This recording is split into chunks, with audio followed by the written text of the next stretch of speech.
민주당이 이상민 행정안전부 장관에 대한 해임 건의안을 발의했습니다. 윤 대통령이 이를 거부하면 다음 주 탄핵 소추 발의까지 하겠다고 예고했는데요. 이에 국민의힘은 국정조사 합의 파기라며 반발하고 있습니다. 한편 어제 정부와 화물연대가 2차 협상을 했지만 결렬됐습니다.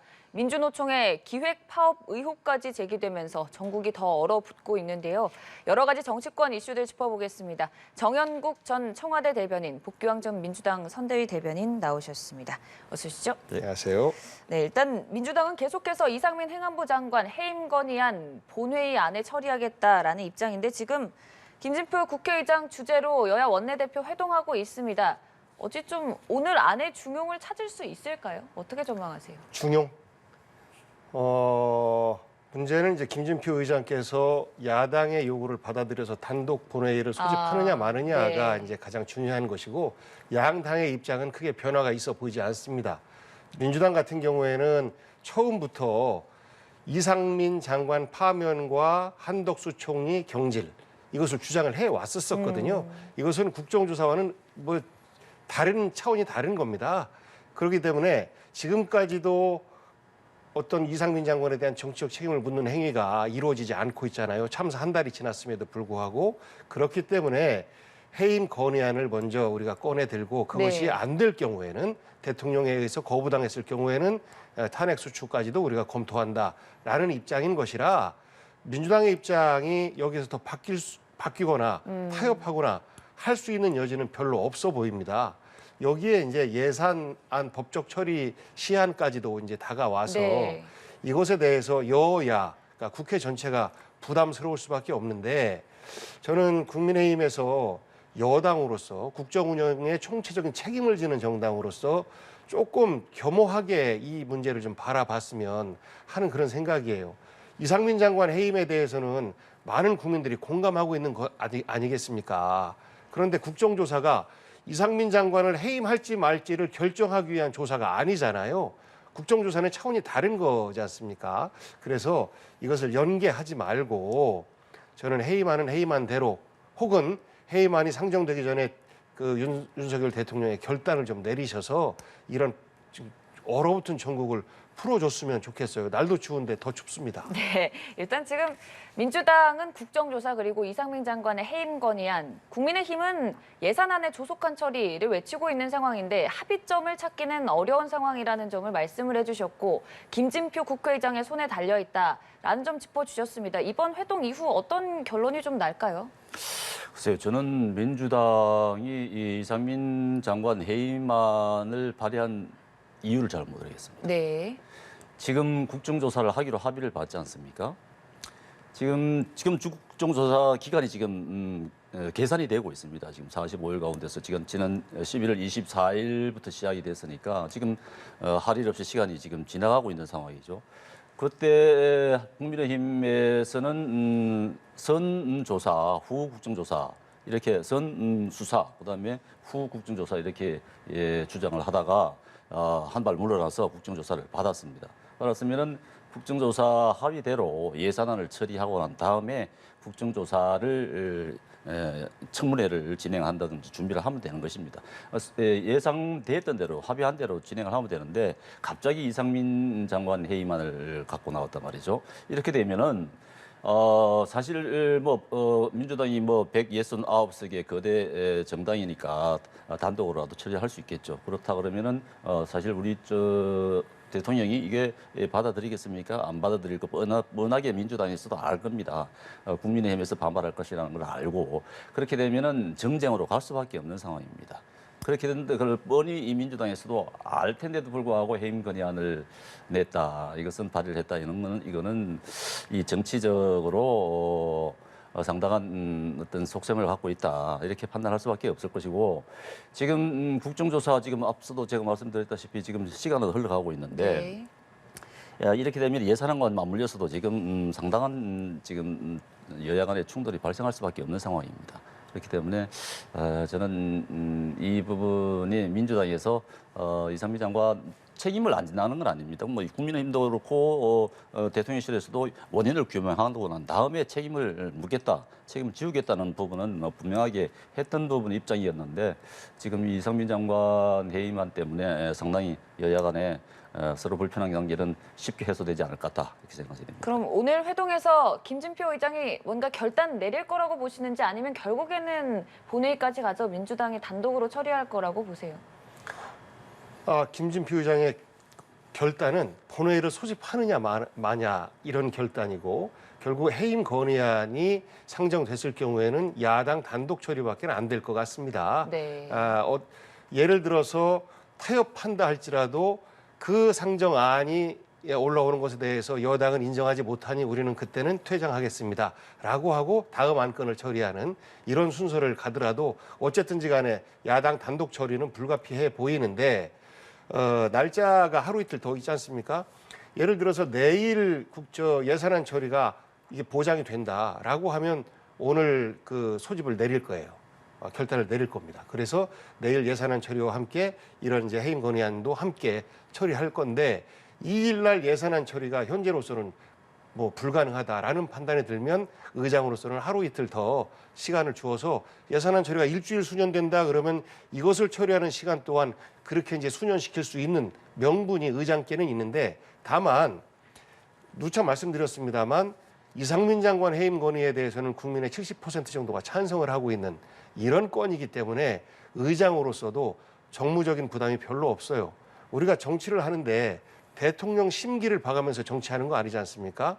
국민들의 심기를 보면서 정치를 하는 것이고 국회의장 또한 국민들을 바라보면서 어떤 결단을 내려야 되는 것이기 때문에 이상민 장관 해임 건의안은 마치 여당에서는 야당 단독으로 처리한다라고 공격을 하고 있습니다만 국민의 입장에서 볼 때는 당연히 국회에서 할 일을 하는구나라고 바라볼 것이기 때문에 국회의장으로서도 큰 부담은 없어 보입니다. 저 생각은 민주당 같은 경우는 예산안을 가지고 어떻게 보면은 흥정을 한다 그럴까요? 예산안 통과시켜 줄 테니까 이 장관 해임하자 이런 의도도 갖고 있는 것 같아요. 말하자면은 예산안을 볼모로 잡을 수 있다는 얘기죠. 볼모로 잡고 있다는 생각도 할 수 있을 것 같습니다. 뭐 어떻게 보면은 당장 이 예산안은 윤석열 정부의 첫 예산안이고 물론 뭐 법정 시한을 넘겨서 일주일 12월 9일까지도 뭐 시간이 있다 할지라도 법정 기한 내에 처리되기가 상당히 쉽지는 않을 것 같다. 그런데 이 예산안은 상당히 우리 여당 입장에서는 굉장히 다급한 부분이고 꼭 필요한 부분이고 하기 때문에 야당에서 이걸 예산안을 가지고 볼모로 잡고 이상민 장관 해임 쪽에 더 무기를 싣는 것이 아니냐. 예산안보다도 이상민 장관 해임에 더 강조점을 두고 있는 것이 아니냐. 그렇다 그러면은 예산안을 가지고 야당이 일종의 말하자면은 협박을 하는 것이 아니냐 이렇게도 표현할 수 있을 것 같은데 이런 부분은 별 바람직하지 않다 이렇게 생각이 됩니다. 네. 오늘 김진표 국회의장과 여야 원내대표 만남 이전인 어제 저녁에 또 주호영 원내대표와 윤석열 대통령이 만남을 가졌다는 언론 보도가 나오기도 했습니다. 만약 만난 게 맞다면 어떤 얘기들이 좀 오고 갔을까요? 그래서 만난지 안 만난지는 정확하게 확인은 되지 않습니다만은 지금 현안과 관련해서 네. 뭐 예산안도 굉장히 중요한 부분이고 물론 국정조사 부분도 있을 것이고 한데 뭐 지금 국민의힘 같은 경우 또 이제 전당대회도 해야 되는 것이고 하기 때문에 여러 가지 복잡한 현안들이 많지 않겠습니까? 그렇기 때문에 아직까지 그 회동이 실제로 있었는지 만남이 있었는지 확인이 되지 않고 있는데 뭐 만약에 그런 내용들이 나온다 그러면은 좀 구체적으로 좀 말씀을 드릴 수 있겠습니다만은 아직까지는 두 분이 만나서 어떤 얘기가 나왔다 이렇게 예측은 할 수는 없을 것 같습니다. 네, 일단 국민의힘 아마도 네. 현 상황에서 그 주호영 대표와 윤석열 대통령이 만났다면 두 가지 정도 이야기가 오가지 않았을까 싶어요. 주호영 대표 같은 경우는 나름대로 합리성을 추구하는 사람이고 정치 경험이 많고 원내대표의 경험을 하고 있어요.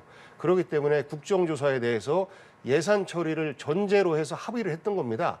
민주당에서 예산 처리와 연동시켰던 것은 사실상 그 국정조사였어요. 그 부분에 대해서는 서로 예산 처리 후 국정조사 이렇게 합의가 된 부분이기 때문에 이 부분에 대해서도 사실 윤석열 대통령이 굉장히 불편해했지 않습니까?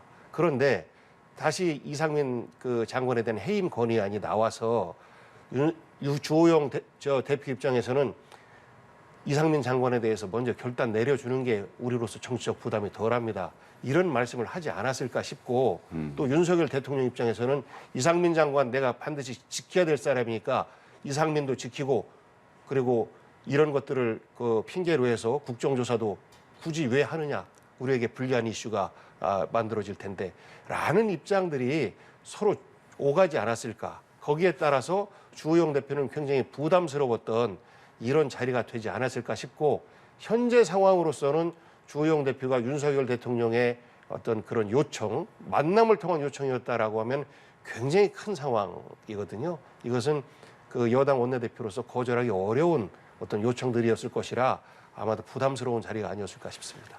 대통령은 그동안도 원인 규명을 먼저 하고 원인 규명 다음에 책임을 지을 부분 지우겠다고 누차 강조를 했기 때문에 그 이상민 장관을 보호하기 위해서 어떤 조영 대표에게 어떤 언지를 줬다든가 뭐 이러지는 않았을 겁니다. 그게 이제 야당에서는 그렇게 생각할 수 있겠습니다만은 사실 대통령도 그렇고 국민의힘도 그렇고 이 원인 규명을 하고 난 다음에 책임을 물을 부분은 분명히 책임을 묻겠다 했기 때문에 대통령이 그 이상민 장관을 끌어안기 위해서 보호하기 위해서 어떤 모종의 행동을 취하겠다 뭐 이런 말씀은 없지 않았을까 싶습니다. 제가 왜 그런 말씀을 드렸냐면 그 어제 그제 언론 보도에서 청와대 참모회의에서 어느 참모가 이상민 장관 해임에 대해서는 우리가 전향적으로 받아들여도 되지 않습니까?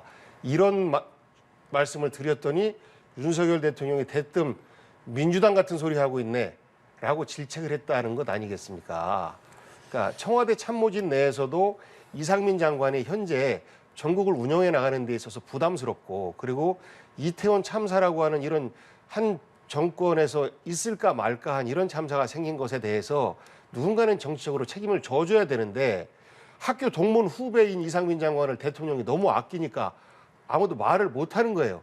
거기에 대해서 참모가 얘기했는데 민주당 같은 소리 하고 있네라고 하면서 이제 민주당 입장에서 볼 때는 굉장히 모욕적으로 받아들일 수 있는 이런 말씀을 했다. 물론 이것이 언론에 나온 것 자체가 저는 굉장히 부적절한데 그 말씀을 하신 대통령 더 부적절하신 거죠. 그래서 저는 국정조사에 합의한 주호영 대표가 이 해임 건의안에 대해서 내용적으로 동조를 하지 않을까라는 우려를 표하지 않았을까라는 예측을 해보는 거예요.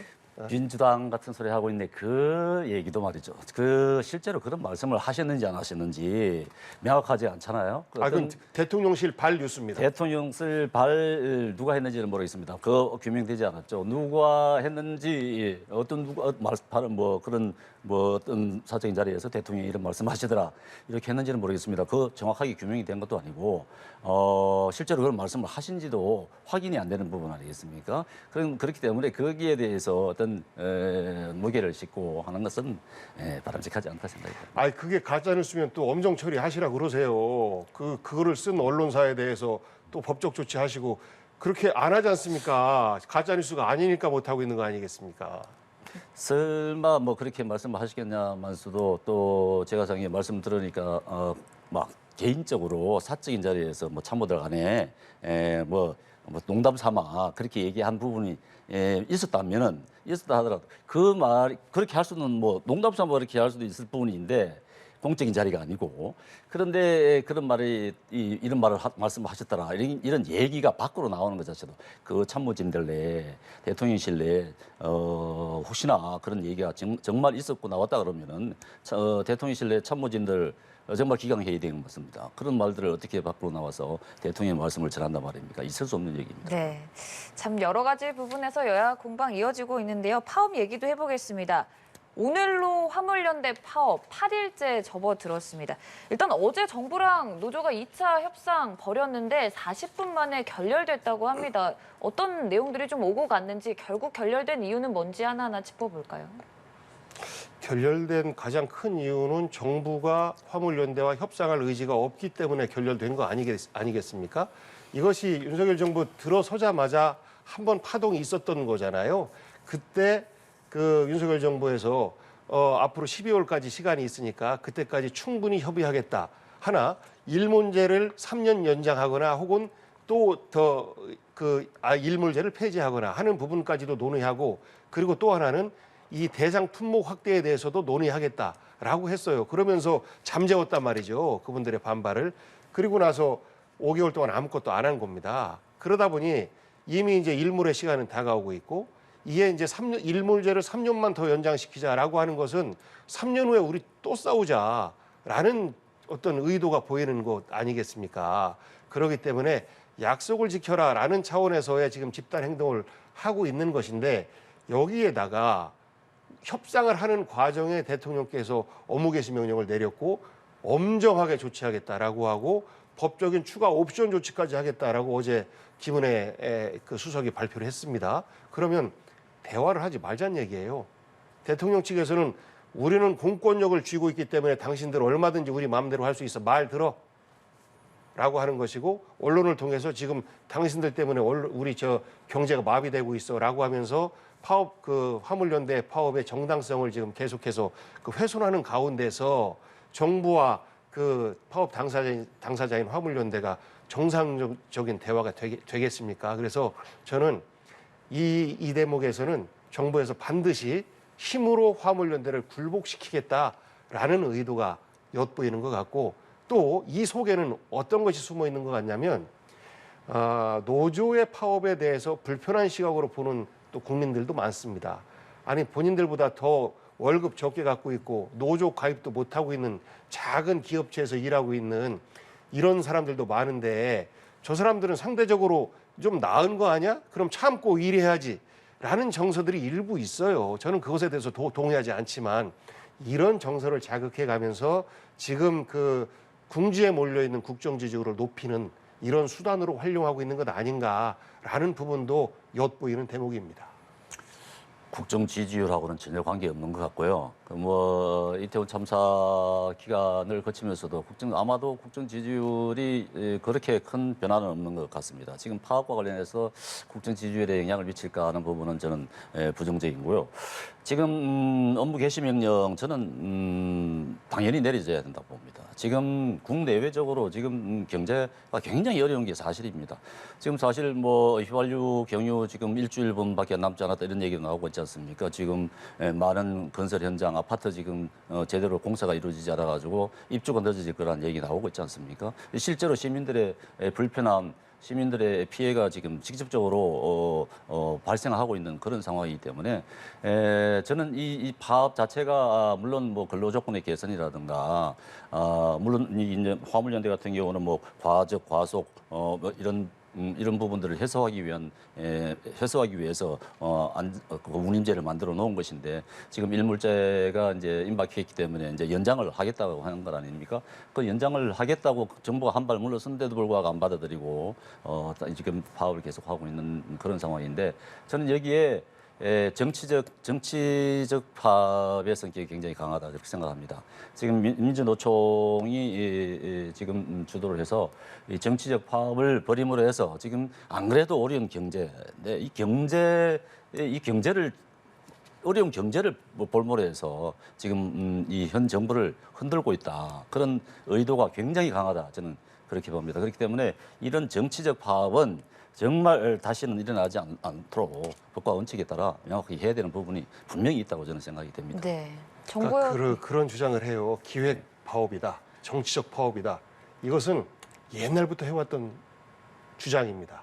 우리가 지금 빵을 나눌 때야 허리띠를 졸라맬 때지 라고 하는 과정에서 전태일 열사라는 분이 우리 국민들 알지 않습니까?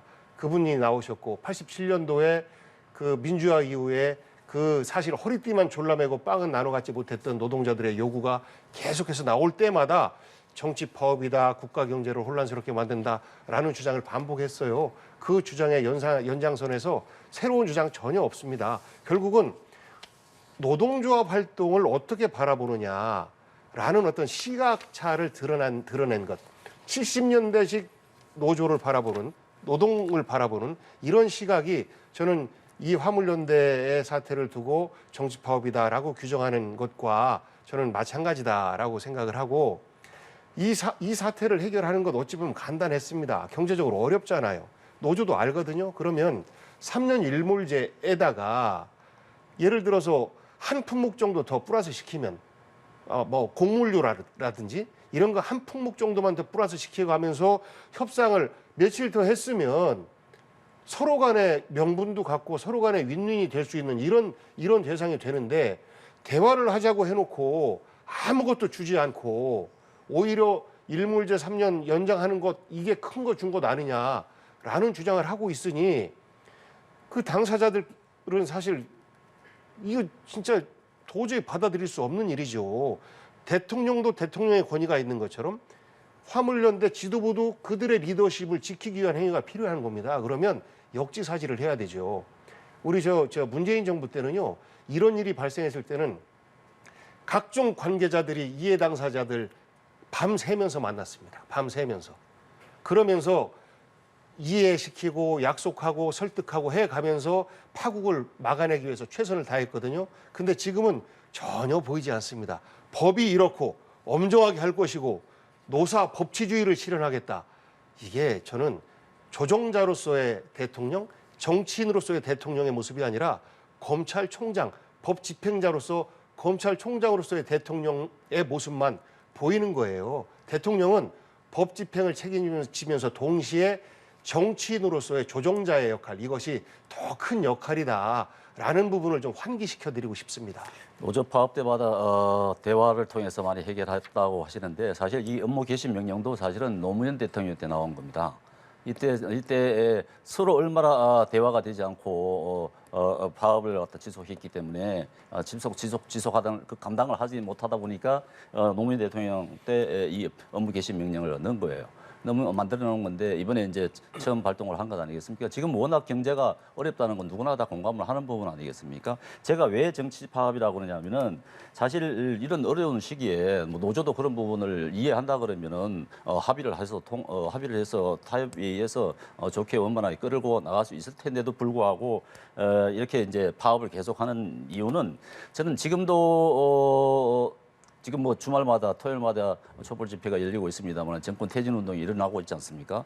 민주노총이 이런 부분에 대해서 굉장히 관여를 하고 주도를 하면서 이 파업의 동력을 그런 정권 퇴진 운동으로 끌고 가려고 하는 의도가 분명히 있는 것이 아닌가 그런 생각을 하게 됩니다. 사실 이 민주노총 위원장님께서도 지금 뭐라 그럽니까? 경기 동부연합 출신으로 가장 어떻게 보면은 가장 친북 성향이 강한 그런 단체 출신이고 하다 보니까 그런 오해를 사고 있는 부분, 오해일 수도 있겠습니다만은 그런 지적도 받고 있는 부분이고 이 지금 윤석열 정부의 정책을 전혀 이제 지원하지 않으면서 흔들어대고 있는 그런 상황 안에 있습니다. 그렇기 때문에 지금 이 파업 자체가 이런 어려운 여건 속에서 파업을 지속해 나간다는 자체가 벌써 정치성을 굉장히 포함하고 있다는 그렇게 봅니다. 조금만 말씀 더 드리면 네.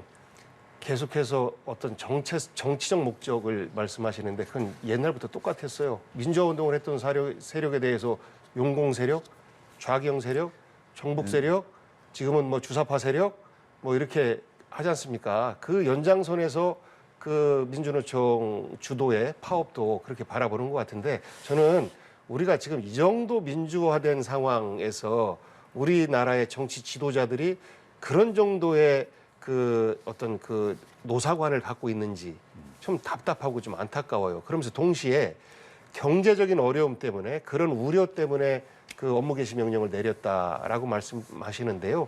경제적인 어려움 이것을 아는 그 강원도지사 같은 경우에 얼마나 우리에게 큰 자본시장에 어려움을 끼치고 있습니까?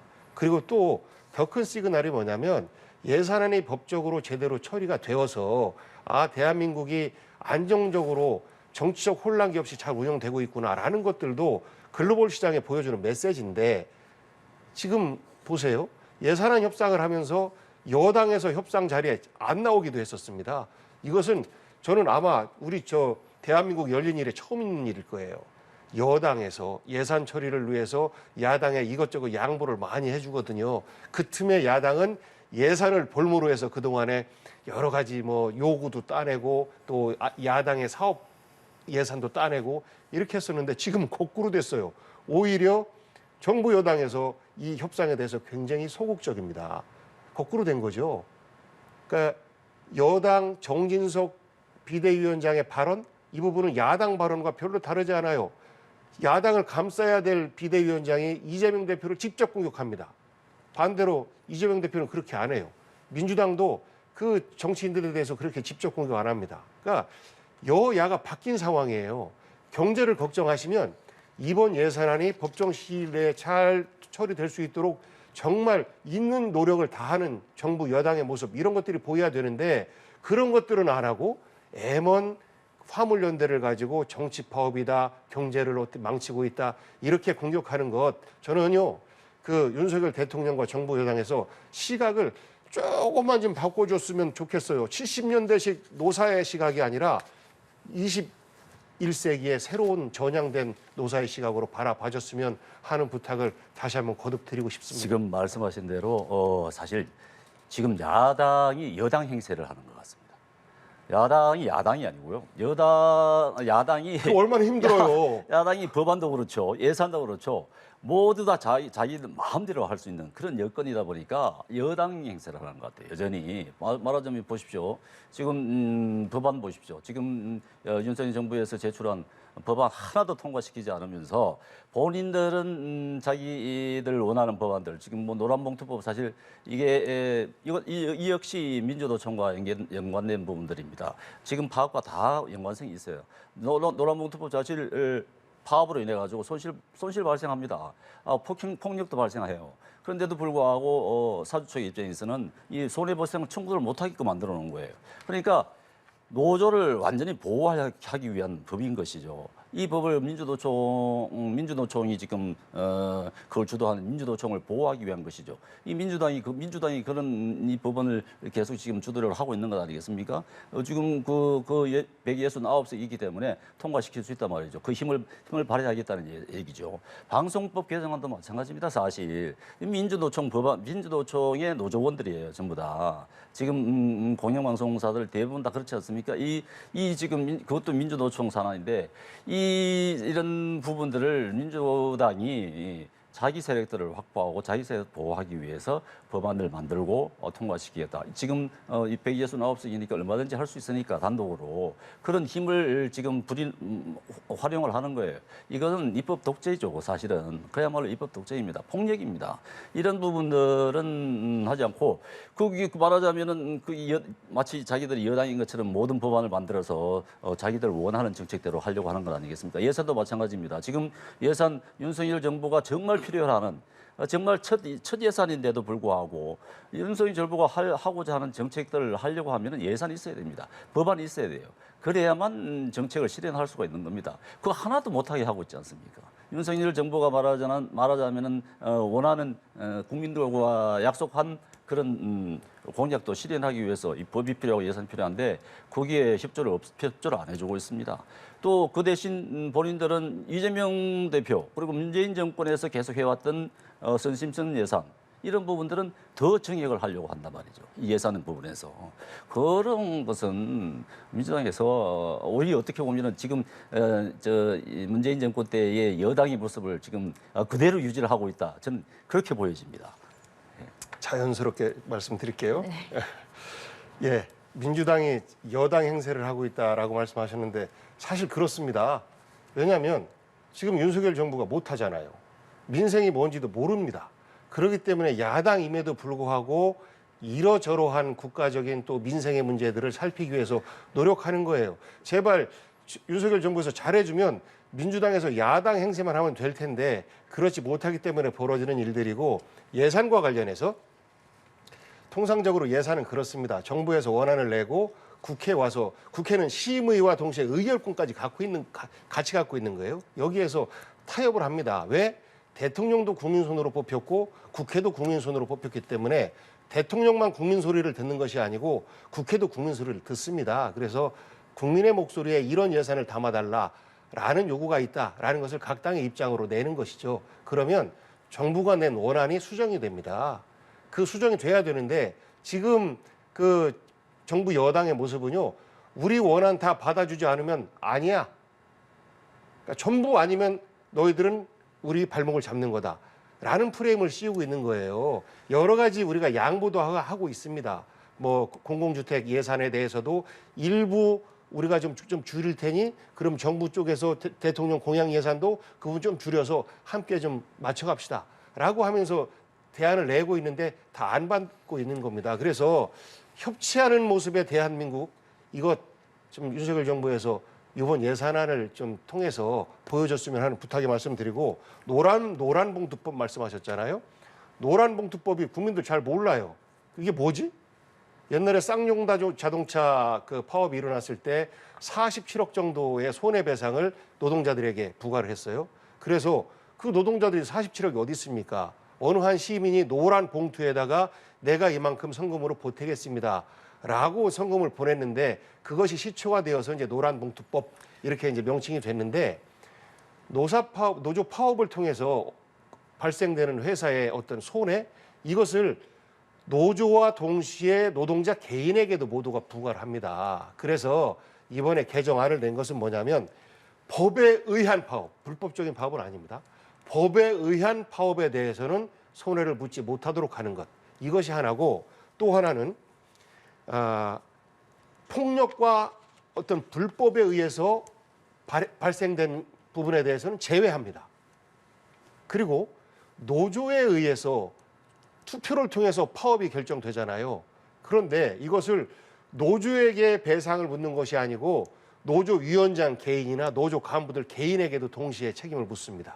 그래서 노조에 의해서 기획되고 준비된 파업은 노조에 대해서는 물을 수 있으나 개인에 대해서는 물을 수 없도록 하는 이런 조항이 들어가 있는 것이고, 또 하나는 우리가 맥가 폭행 뭐 이런 거 있지 않습니까? 얼마 전에도 뉴스에 나왔잖아요. 노조에 대해서 그렇게 경시하는 사업주들도 있습니다. 그러니까 원청과 하청이 있는데, 하청은 원청에 의해서 꼼짝 못합니다. 사업주들은 아무 말도 못해요. 하청 노동자들의 근로 조건, 원청에 의해서 사실 구속당합니다. 그런데 하청 노동자이기 때문에 원청에 대해서 어떤 요구를 못하는 게 지금의 법이에요. 그래서 하청 노동자도 원청에 대해서 쟁의 행위를 할 수 있도록 해야 된다라는 이 세 가지가 골자인데, 이것을 가지고 불법 파업 조장죄다라고를 조장법이다라고 주장하는 것은요, 우리 노사 관계는 한 발짝도 더 전진시키지 말자라는 주장과 똑같습니다. 그래서 이 부분도 100% 다 동의가 되기 어렵다라고 하면 주고받고의 타협의 여지를 좀 여당에서 보여주기를 저는 기대를 합니다. 경영자가 노조원들에 의해서 파업으로 인해서 손실이 발생했는데도 불구하고 경영자가 전부 다 떠나야 됩니까? 당연히 파업으로 인해서 발생한 손실들이 있는 것이라면은 그 노조에 배상을 요구를 할 수 있어야죠. 근데 그걸 못하게 막고 있는 노조에는 거 아니겠습니까? 한다니까요. 그런 부분에 대해서 노조에는 할 수 있게 해놓고 노조를 보호하기 위한 법이다. 노조 위원장 개인에게는 해서는 안 된다라는 법이에요. 그러니까 오해가 생기는 겁니다. 노조에게는 할 수 있어요. 또 앞서 말씀하신 가운데서 이제 예산을 얘기하셨는데, 저는 민주당이 이 윤석열 정부 이번 예산에 대해서는 전폭적으로 협조를 해야 된다고 생각되는 게, 문재인 정부 때 썼던 그 돈을 봤을 때, 지금 우리 윤석열 정부에서는 긴축 예산을 갖다 편성한 거 아니겠습니까? 처음으로. 문재인 정부 때 지금 돈을 얼마나 썼습니까? 사실 나라 빚이 엄청 어마어마하지 않습니까? 뭐 2천조에 도달한 상황인데, 국민 1인당 보면은 뭐 얼마라고 그럽니까? 뭐 4천만 원, 뭐 어린아이도 4천만 원의 빚을 안고 있다고 그러고 하는데, 사실 그때 그 문재인 정부 5년 내내 국민 모두가 이 세금을 내느라고 허리가 휘었습니다. 사실 뭐 장사를 하시는 분들, 기업하시는 분들 모두가 기업하기 싫다고 그랬습니다. 세금 내느라고. 이거 뭐 세금 내기 위해서 장사하냐 기업하냐 이런 생각까지 했다고 하는데, 그렇게 세금을 걷었는데도 불구하고 그것도 모자라서 국채를 발행해서 어마어마한 국채가 지금 금리가 고금리 시대 아닙니까? 그 국채 이자 우리가 지금 세금으로 다 메꿔야 되는 상황입니다. 그 어마어마하게 많은 거예요. 그거는 국채에 대한 이자는 지금 당장 세금은 당장 걷어서 당장 우리 세대에서 쓴다고 하지만은, 국채 같은 경우는 우리 미래 세대들이 계속 세금으로 지금 메꿔줘야 되는 거예요. 그 문재인 정부 때 어마어마하게 많은 국채를 발행하면서 돈을 썼습니다. 근데 그게 지금 다 그게 우리 국민 부담으로 지금 와 있는 상황이고 이번 예산은 그런 부분들을 어떻게든지 이제 나라 국간을 좀 채우고 허리띠를 좀 졸라매자 하는 그런 예산인데 그런 부분에 대해서는 이번 예산에 대해서는 특히 민주당에서 좀 협조를 해줘야 되는 부분이 맞다. 그런 과거에 문재인 정부 때 민주당에서 그렇게 많은 돈을 썼다는 그런 쓴 부분에 대해서는 인정을 할 거 아니겠습니까? 그렇기 때문에 좀 협조를 해서 원만하게 처리하는 것이 맞다. 그렇게 생각합니다. 그 문재인 정부 그 예산 문제와 현 예산 문제는 좀 연관이 별로 없어 보이는데 그런 말씀을 하시니까 그래요. 이제 국가 부채 하지만 우리가 OECD 국가 평균으로 볼 때는 아직도 국가 부채 부분에 대해서는 건강성을 유지하고 있다라는 것이 객관적인 판단입니다. 객관적인 판단이고 문재인 정부 때 그런 부채가 늘어날 수밖에 없었던 이유는 전 세계적인 팬데믹 속에서 전 세계 경제가 사실 마이너스 성장을 할 때 우리 대한민국이 버텼어요. 이럴 때 쓰라고 사실 부채의 여력을 남겨두는 겁니다. 그래서 그럼에도 불구하고 경제적으로 선방했다. 대한민국이 방역을 잘했다라고 평가받는 것은 단지 코로나 방역뿐만 아니라 경제적으로도 잘했다라는 평가를 받는 것이고 그를 위한 불가피한 조치였었다라는 말씀 드리면서 네, 알겠습니다. 네, 현 예산은요. 현 예산은 협조할 생각 100% 갖고 있습니다. 의지를 갖고 있습니다. 그런데 정부 여당에서도 그런 양보의 어떤 미덕을 가지고 임해 주시기를 호소드립니다. 네, 여기서 마무리 짓죠. 복귀왕 전 선대위 대변인 정영국 전 청와대 대변인과 함께했습니다. 고맙습니다. 고맙습니다.